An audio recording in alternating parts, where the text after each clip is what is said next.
we know this statistically, that 6% of America is considering suicide at any given moment. They're thinking about it. That's what the research shows us. So when we talk about suicide prevention, it's not just what do I do to ensure that someone doesn't die, but what can I provide them so that they can continue to live and have hope? Because we were given some first aid instructions, that's now everybody's language. We know CPR. That's how common mental health first aid should be, because some of the stats out there was like 1 in 600,000 chance, a likelihood of you seeing someone choking, and 1 in 66 chance of you seeing someone in a panic attack.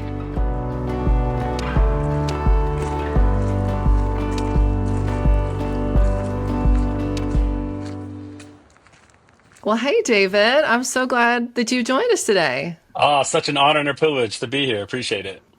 No, man, the honor is ours. You are everywhere doing all the things, all in mental health spaces. And I'm just so thankful.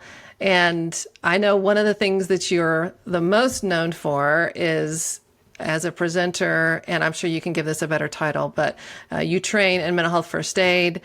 And Yeah. so, this being Suicide Prevention Month, we're definitely going to focus on that. But I also know some other interesting factoid about you. What? What do And you that is know? that you What are do you know? a DJ of Yes, awesomeness, the ones and the twos. Pew, pew, pew, pew. which is crazy, is how Yeah, I met you at an yeah, event and you were the DJ. And we were like, oh my yeah. goodness, we need to That's connect. right. You did meet me there. This is where I love the work that I do. I'm passionate about, and the art that I loved as a external coping mechanism meet. And these two conversations meet where like life is happening. And so, Absolutely.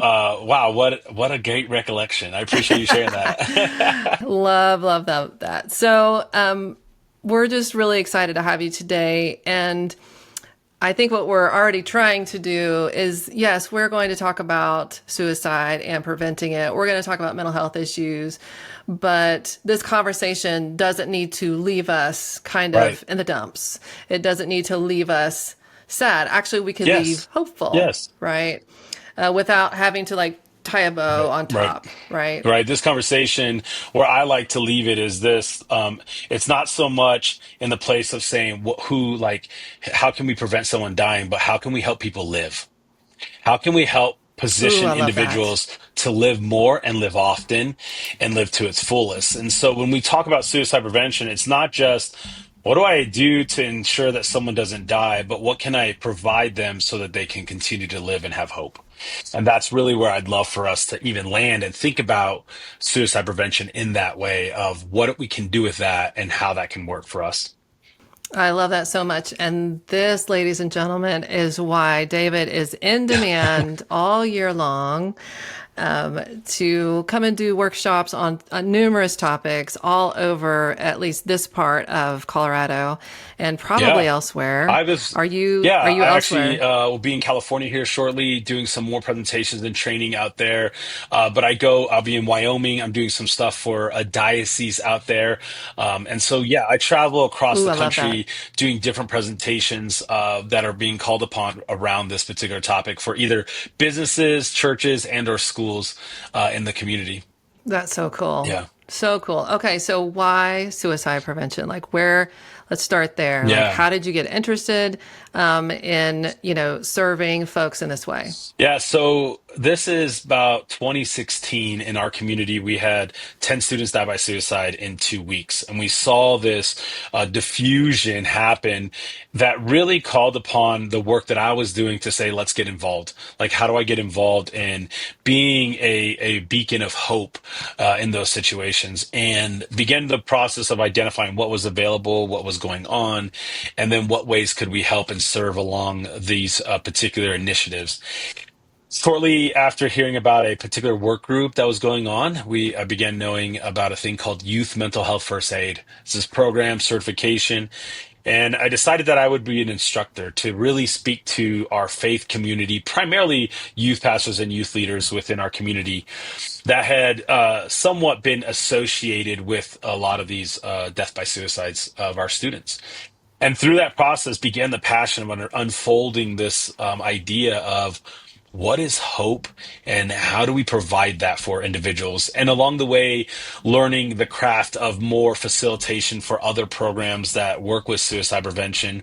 And one of those being Soul Shop, which equips the faith community to minister to those with suicidal desperation.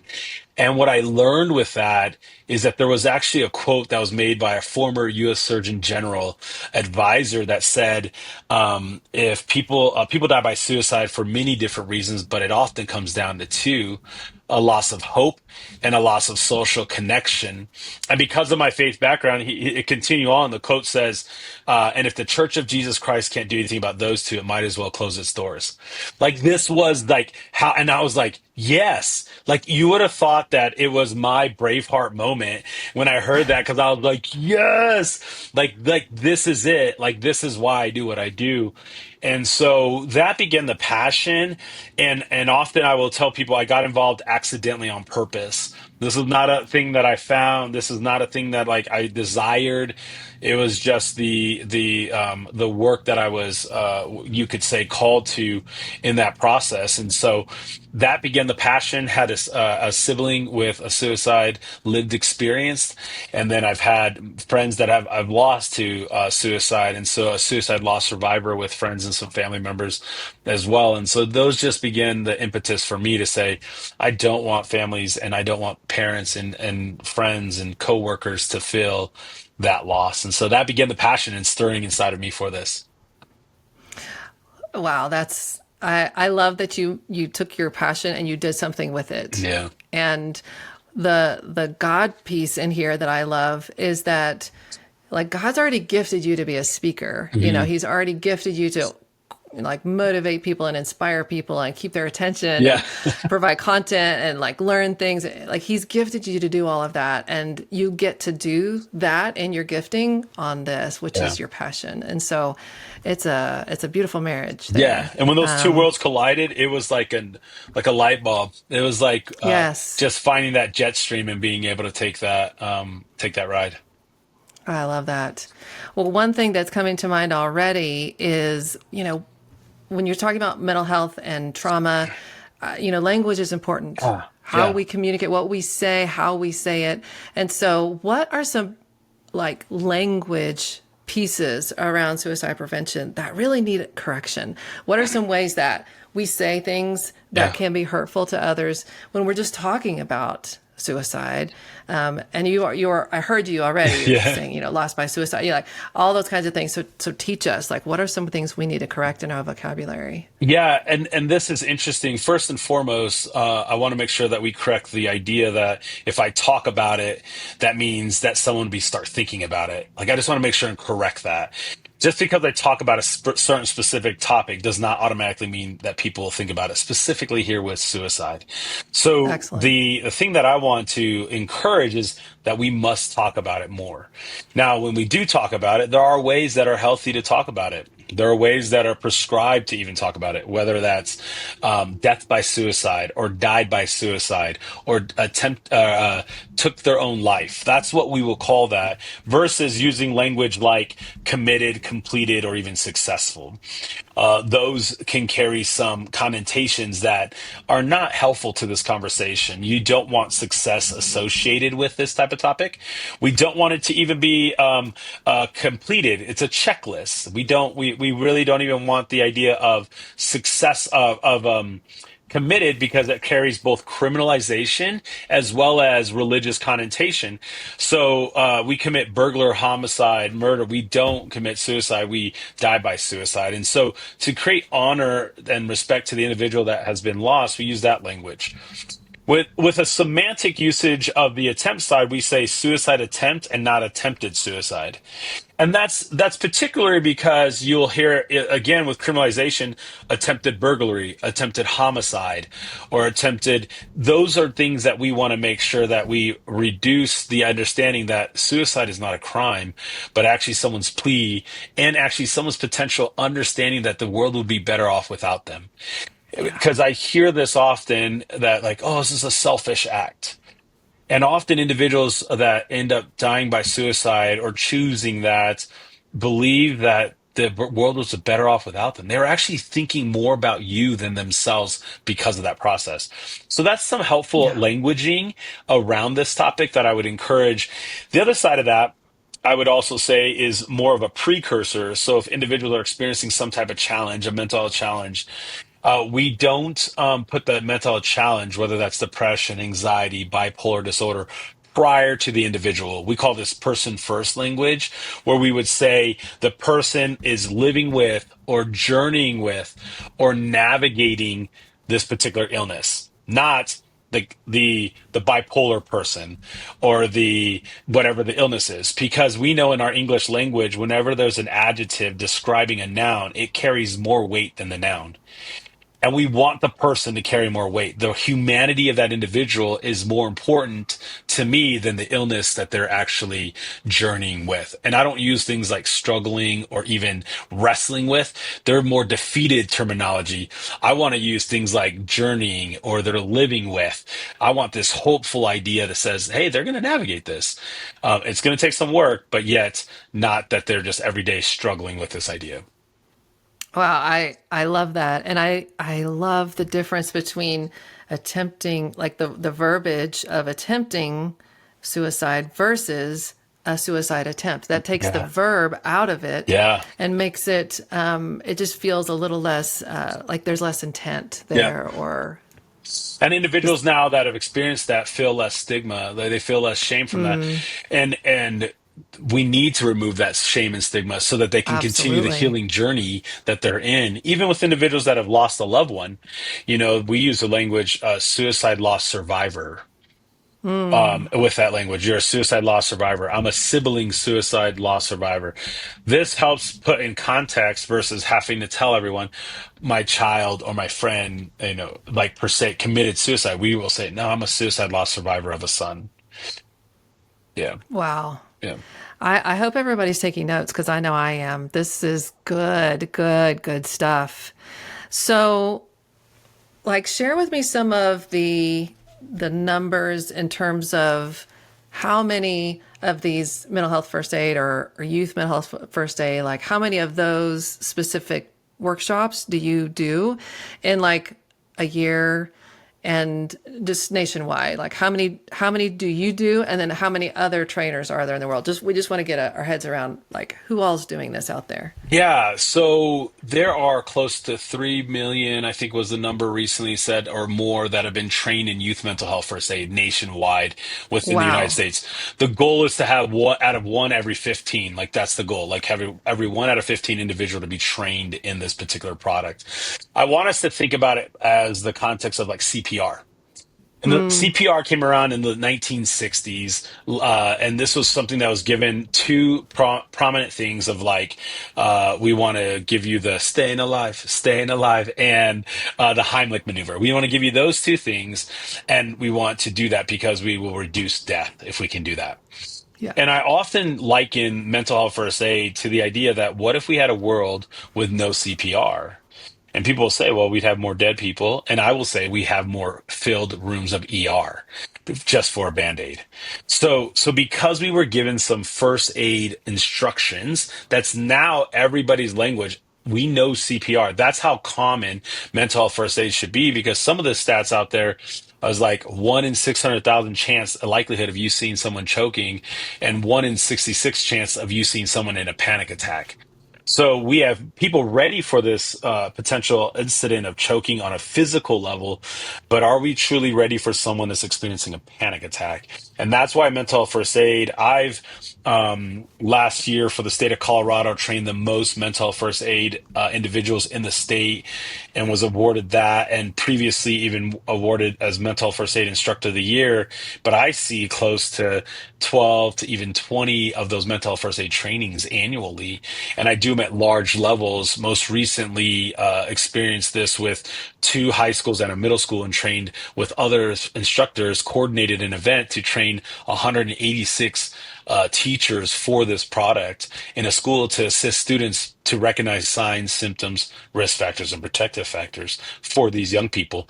So this is done for adults, peer-to-peer, adults working with students, and then student to student, peer-to-peer, like how to help them get connected to a trusted adult. These are all ways that can be done, but mental first aid, that particular product is something that I champion simply because everybody's going to encounter human beings and everyone's going to have an opportunity at some point to what I would say is to intervene in the midst of that challenge. They don't have to be a mental health professional. You don't have to be a mental health That's right. professional to do this. I didn't leave my CPR training becoming a doctor. And so I believe mental health first aid as just a concerned a human being for other human beings. Well, small world thing is I happen to know someone who was in one of your trainings very Wow. recently. Wow. Firsthand review. And Firsthand review. yeah, firsthand. And, what my friend said was, that, this is a difficult topic. And of course, there are hard parts of this that we have to talk about in those trainings, but Yeah. also she said that you were able to bring it in a way that the whole 2 day thing wasn't just this huge depressing, Yeah. whatever. And so I think that takes a special gifting, Appreciate that. to be able to bring this challenging content, but bring it in a way that, makes it really accessible, because anybody's brain that is needing to receive this kind of information, we can only handle so much Right. that's like dark and sad and difficult. Yeah. We need to have some levity to, either the process of receiving the content. We need to have some Right. moments of connection, which I know you provide in your Yeah. workshops, times for people to get into groups Yep. and, unpack a couple things. And so, yeah, I'm really excited to hear about all the places. So how many people did you train last year I that you think got the award for? yeah, I think it was upwards of 750 individuals. Like it was in that ballpark of what that was. So the Nice. accolades are not mine. I tell people often, my job is to ensure that people, not only don't die, but they stay alive. And so, like, I continue to do that process. I actually, when I enter into this dialogue, I share a story of my daughter, who I have permission to share any story about. Yeah, yeah, for But sure. I share this story about when she was 10 years old. We're a blended family. She would fly back and forth every 6 to 8 weeks. And I share a particular story about taking her up to the airport. We actually stayed at a Suites hotel, and she had to go to the restroom. So it was a little ways away from where we were sitting in this living area. And all of a sudden, I heard a sound. She's like, "Dad, Dad!" She's shouting. She's shouting from the bathroom. I'm like, "Oh my goodness, what does she need?" So I'm hustling over to the bathroom. But before I can put my hand on the door, she does it again and says, "Dad, I'm bleeding." And I was like, "Oh my goodness." I'm thinking the same thing you're thinking right now. She's 10 years old. I'm thinking we're doing health class right now. And before I Yeah, could even right. open that door, I opened it and then she goes, "Dad, look, I got a cut on my leg." And I was like, "Okay, good." And the reason why I share it that way is because I could have came to that door after I heard that and stopped and went and got what I thought like was every box and every size and every style and said, "Hey, I don't know, pick one of these." But I didn't. All I did was open the door. And when I talk about this type of conversation around suicide prevention or mental health advocacy, all we're asking people to do is just open the door. Don't come with all these skills of like all these recommendations and advice and all. No, no, no. Just open the door, because it may not be that conversation. It may be a total different conversation. But because you were willing to just respond and open the door, you have greater access now to provide help, healing, and hope for this individual. And that's where I think this conversation, in my mind, is shifting to just open the door. Yeah. Just turn the knob. Just be a willing participant. You don't have to have a master's degree, doctorate degree in counseling and therapy. You may just be the one that just opens the door and willing to sit with them. Yeah. Well, and the beautiful thing is that, what we're talking about here is felt safety, Yeah, and your daughter has felt safety with you. yeah, She feels emotionally safe around you. So when you open the door, she's not freaking out. She's right. like, "Dad, look, I've got this cut on my leg," Yeah, And how many people do we have in our circles and in our communities where we're good friends, or we're yeah, close to our sibling, or close to our parents, or whatever, and we all are emotionally safe. right. And those are the folks that are more likely to hear that some of these challenges may be happening. Yep. And number two, have proximity. 100%. And I actually think that's the starting point for us. In order for us to provide hope to someone else, and I say this often, in order to care well, we have to be well. And that requires around this topic that I know if I ever have thoughts of suicide, who are the people that I would reach out to? And I'll say this idea. I'll say, why would it not be healthy to have one? And people will say, well, because maybe they're not available. And I'll say, you're right. As well as one person should not carry the sole weight of your life. That's Right, just absolutely. they're like, well, then why not 30? Well, the bystander effect, gossip. You might even have to understand that not every voice is trustworthy in your life. And so I get to the Truly. context of three. I said, well, three it is. I said, if you do anything, and if you're listening in and you're watching this podcast and you're listening to this process, I'm going to tell you this: identify who are your three. If you want to provide hope to other people, who are your three? If you ever had thoughts of suicide, write down these three names. And within a week, reach out to them and say, hey, if I ever had thoughts of suicide, I want you to know you'd be one of the people that I would call. And watch what happens. Watch what happens with that process. And I want you to even imagine bigger. I want you to imagine to the degree that you can, what if every one of your family members knew who their three was? What if every one of your friends knew who their three were? What if every person that you went to work with knew whoever one of the three were? At your church, at your school's baseball team, like what? Like let's just start there. If everyone knew who their three were, we'd do something. We'd build community, and we would reduce isolation. Now we're doing so much upstream that the only thing that people could think about is living, not dying. And Oh, so, come on. so this to Love me that. is the three idea. This is the, Yeah. like, if I can say anything, who are your three? Like, we need to be able to see that. And so this is something for us to play with to say, what's the practical thing that I can do is first make a commitment to myself that I want to stay alive. And that's by letting people know who are your three. That also goes to something that I can control. I Yes. can control who I choose my three Yes. to be. I can't control your behavior, but I can make a choice for myself. Yeah. But when I'm doing it for myself, I'm also an example to the people in my life, Yep.